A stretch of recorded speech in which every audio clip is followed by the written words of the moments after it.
Баршаңызға қайырлы күн достар. Жаңа жыл мерекесін оливье салатынсыз көз алдымызға елестете алмаймыз. Бәріне ұнайтын бұл салатты менің рецептіммен дайындап көріңіздер. Видеоны соңына дейін қарап, маған тіркелуді және алдағы уақытта жаңа видеоларымды көріп отыру үшін қоңырауша батырмасын басуды ұмытпаңыздар. Ең алдымен піспеген картошка мен сәбізімізді алдын ала 4 бұрыштап турап, кішкене шымшым тұз салып, суға жақсылап пісіріп алатын боламыз. Алдын ала турап пісіріп алатын болсақ, картошка мен сәбізіміз салаттың ішінде дара-дара болып, бір-біріне жабыспай, өте әдемі болып көрінеді. Соның үшін алдын ала турап пісіріп алған дұрыс.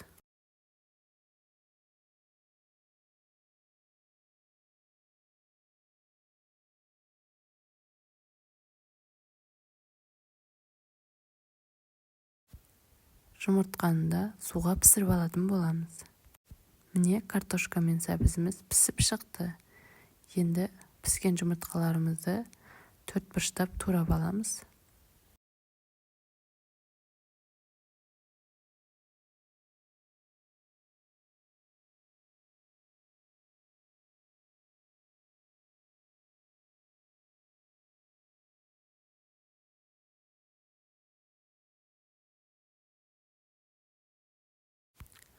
Оның ізінен колбасаны да 4 бұрышты етіп турап аламыз.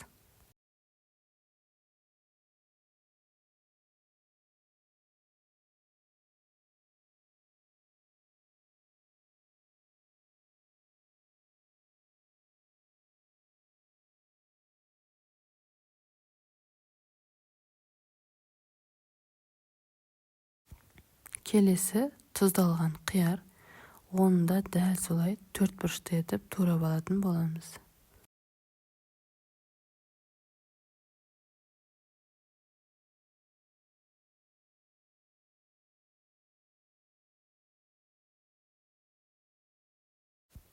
Барлық туралған өнімдерді бір бос ыдысымызға салып дайындап аламыз.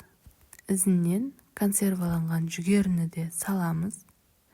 Сосын барлық салатқа керек заттарды қосып болған соң, майонез тұздығын салып, дәл видеодағыдай араластыратын боламыз.